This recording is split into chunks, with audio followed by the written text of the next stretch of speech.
to the Pig and Whistle Tales from Azeroth. As always here at the Pig and Whistle Inn in Stormwind, I go through a variety of subjects with regards to World of Warcraft. So grab a bottle or a pint, sit back and enjoy. And today we're going to be going over 9.1 again and where we're currently at, as a lot of other information and details were dumped onto the PTR earlier this week. So just making sure that we're all caught up with them and everything like that. But as always, we're going to start with the weekly stuff. So the world boss for this week is ENR, which is the Bastion world boss. Make sure you get over there, get your 250 anima and get back. Nice and easy. The bonus event for this week is the World Quest bonus. And what this basically does is the reputation that is associated with the World Quest that you complete, you get bonus reputation for that faction, or that faction. So definitely a time to grind some rep now if you are looking to do that and be a sort of completionist, or if you're just looking for a certain mount up when you're exalted. And finally, the mythic affixes for this week are tyrannical. So the bosses have 30% more health and they deal a little bit more damage, and this scales with summoned minions from the bosses as well. Bolstering, so be careful when you're killing big packs, as a mob that dies early will bolster the entire group, giving them 20% more damage and health. So you want to kill everything very evenly to the point where they're dying within a second or two of each other. And finally, Necrotic, the tank's favourite.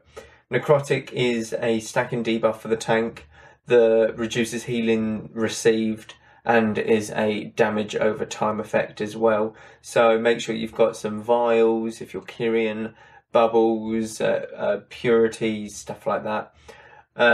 Definitely make use of your paladins that you have in your group for Blessing of Protection to remove the stack, or just Kite if you're a demon hunter, stuff like that. That makes it a lot easier. But with that out of the way, that is currently what's on live. We're going to be diving into what's on the PTR mainly. But before we kind of get into the PTR, well, they did release this kind of with the PTR. It's not on the game, but it's to do with the game. And they're releasing a new book, World of Warcraft. It is called World of Warcraft Sylvanas. It is a book purely about Sylvanas and all of her lore, starting from when she was first introduced in Warcraft 3. This is going back before World of Warcraft was even a thing. So yeah, from Warcraft 3 all the way up to present day, maybe even beyond, we don't know. The book is scheduled to release in November time, so later this year, and it is available for pre-purchase now, I believe. So I've had a couple of these books, of the World of Warcraft books. I've had the Garrosh one and the Battle for Azeroth one as well. They're brilliant. I love listening to them. They were just amazing because they connect the expansions. So the Garrosh one especially, it was how we got from Mists of Pandaria expansion to Warlords of Draenor.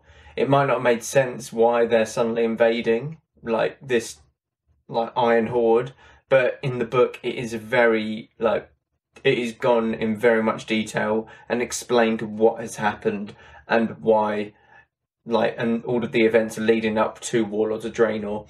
They don't put as much information in the books as they used to, mainly because, well, not everyone's going to read the book, so you're going to have a lot of people who are still very confused, in the game, and don't necessarily know how they got there. So it's watered down a tiny bit, but with the Sylvanas book, I feel as if it will be really good because it's all set in stone already. The lore is there since about 2002, 2003, something like that. So the lore is there for Sylvanas up until the very present day, and it goes over absolutely everything from when she was killed and turned into a banshee to when she got her freedom, forming the Forsaken, killing Arthas, just going on and on, when she first met the jailer and stuff like that. So it goes through absolutely everything, and with one of the most lore-rich characters in the game just getting their own standoff book, it's amazing and definitely worth it. especially if you look at like the Jaina book as well, like that goes into a lot of detail, and they can probably update that book, to be honest now. But the Sylvanas one will be very good, so definitely worth keeping an eye out for it if you're into the lore side of stuff, and if you just sort of, well, want something to listen to, want something to read maybe as well. Yeah, definitely worth the pickup. So, on the PTR, they have dumped in a few extra things that we're going to be going over. Obviously, this isn't absolutely everything that's in the PTR. This is just the latest sort of bulk patch that has been added to the game as of late.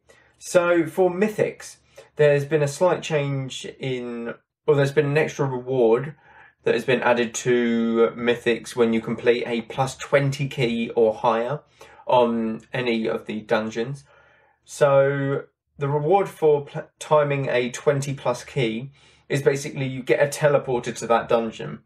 So you've plussed a plus 20 Halls of Atonement key, you'll get a teleporter to teleport you to the dungeon entrance.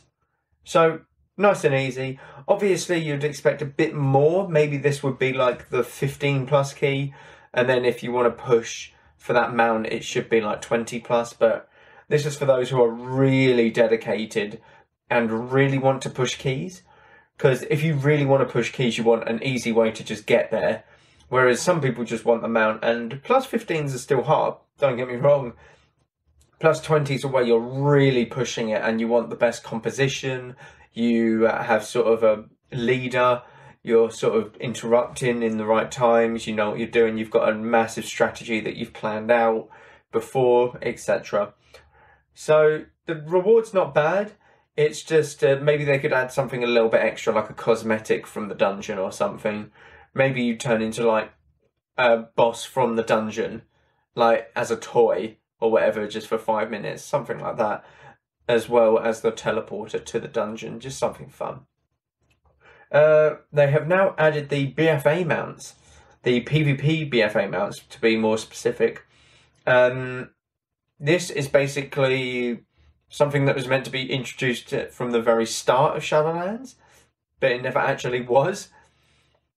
So the Bfa mounts are the PvP mounts that you got through each season of the rated battles, or rated PvP, whether it be 2v2 arenas, 3v3 arenas, or rated battlegrounds. You would fill up the bar and you would get these mounts at the end, or as you filled up that bar, at the end of that bar. And they were meant to be put, after every expansion, they're put into a sort of, how do I say it? They're put into a vendor, and this vendor requires a vicious saddle. And to obtain the vicious saddles, you need to fill up the latest bar for the PvP season, and then plus fill it up again to get another saddle, and then again to get another, etc. So you need one vicious saddle to purchase these pets. They are the Night Saber mounts, plus the River Beast PvP mount, which is, by the way, the best PvP mount. He's called Chonk, and he's amazing. He's just a giant hippo. His belly basically is scraping along the ground every time you're running with him, and he's just amazing. So you'll need a vicious saddle every time that you want to purchase one of these mounts. There are 4 mounts, because there's 4 seasons of PvP in Battle for Azeroth. And I believe that there's 4 seasons in most expansions, but some chop and change, like Warlords of Draenor might not have many because, you know, of how long the patches were, etc. So basically, you're looking at quite a big grind if you want to get all of these saddles within the next season. And yeah, I mean, myself, I think I've earned about 5 vicious saddles over the course of this season doing PvP and stuff. I just like PvP because I enjoy it. It's what brings fun to the game for me. And the saddles I don't even need. I've bought all of the previous PvP mounts that I didn't have. So they're just sort of in my bank collecting dust. But any that I did miss out on, I'll be sure to, you know, throw a saddle its way. But definitely, even if you're not that much into PvP, but you want a mount specifically like this, you're just going to have to go that extra step and sort of do it twice over, because you'll get the seasonal mount anyway for Shadowlands Season 2 PvP, which is the giant armoured Gorm, which is the big bug-like thing, you know, that thing. And yeah, you're just going to have to do it twice, like double, which isn't bad considering the length of which you have to do it. Because looking at Shadowlands right now, it came out in November? I believe it was November. Yeah, it was November. Late November. Because Nax Ramazin Classic came out a bit after that. We've basically been in Shadowlands for 5 months now. 5 full months, actually 6 nearly. No, 5 full months, yeah. Nearly half a year. And that is more than enough time to complete like 2 rounds over of this progress bar for this Vicious Saddle. So definitely recommend giving it a go. Even if it's just like a few games a day, you'd probably get there within a month or 2, depending on if you're winning or losing. But you've got to be over 1400 rating as well to gain progress towards this this bar. So just make sure that is something that you're doing.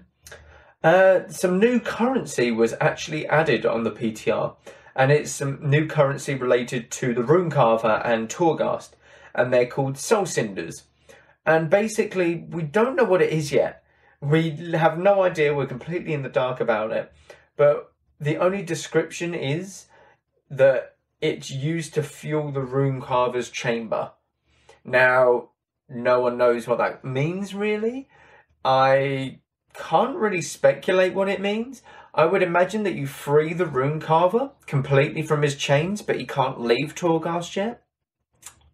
And I would imagine he starts using actual like forges, possibly, and it's to forge like more upgraded legendaries for you to go on and fight the raid bosses. You know, Torghast, the like higher powers within Torghast, that sort of thing.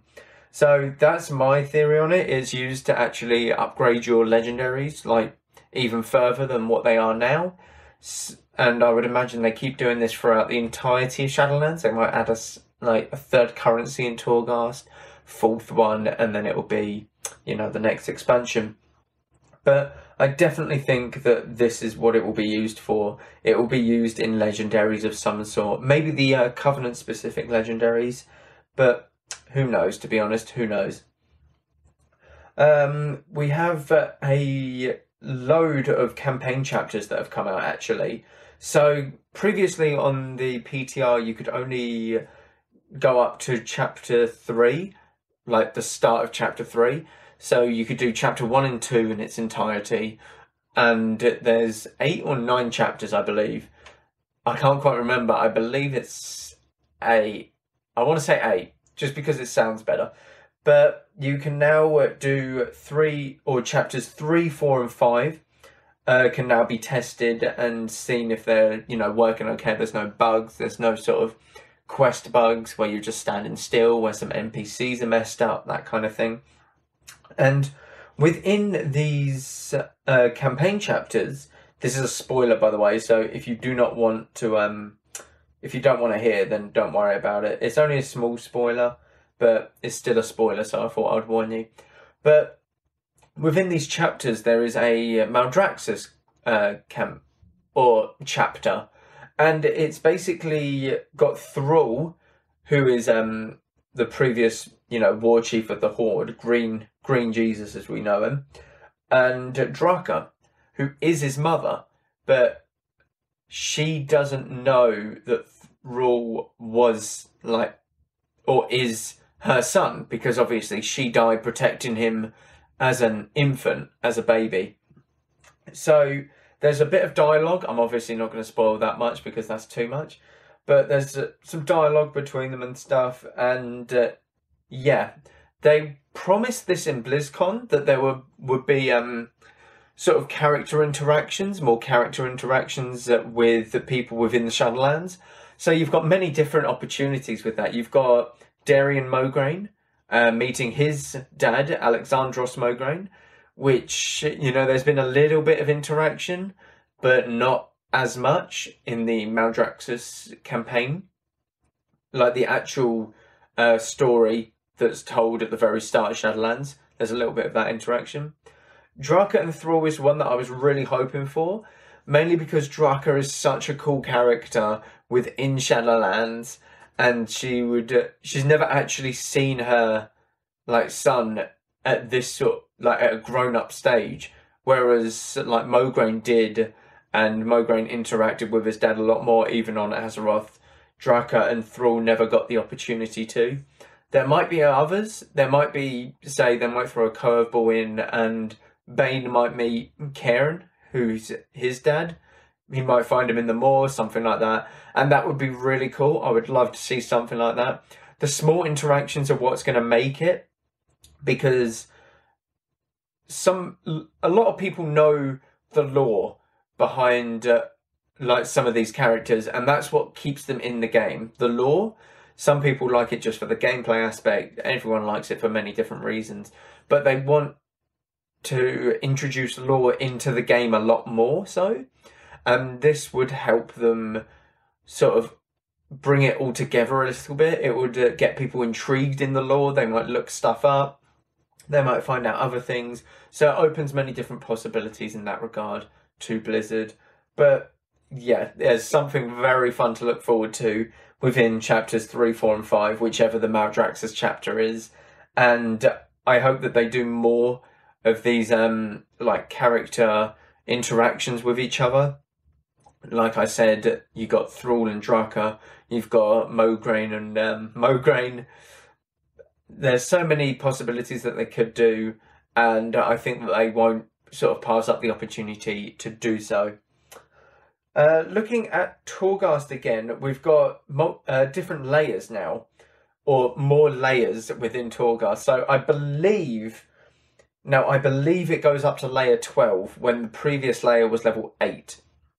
Which would make sense, because if you look at Torghast now and you go to layer 8, it's on the second page, and there's obviously, there's 6 slots on this page. 2 of them are filled up by layers 7 and 8. So it would only make sense that it goes 9, 10, 11, 12. And then you go on to the third page in the next, like 9.2, etc. So my guess is 12 levels within Torghast. And I believe that there's a new scoring system in place. I checked out some of Wowhead's patch notes and stuff on the PTR. And there was something to do with like a starring system. I'm really not too sure how that will work within Torghast. But basically, we're not going to have the method that we're already all used to, which is the Terragru, and having a set number of deaths before the Terragru chases you through Torghast and basically out. That's your time done within Torghast.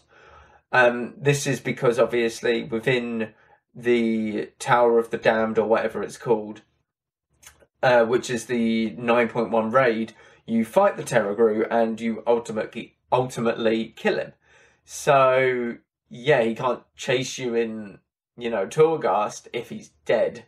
So they had to come up with a new system, and I believe that it is a star system, but I'm not too sure how it's going to reward you.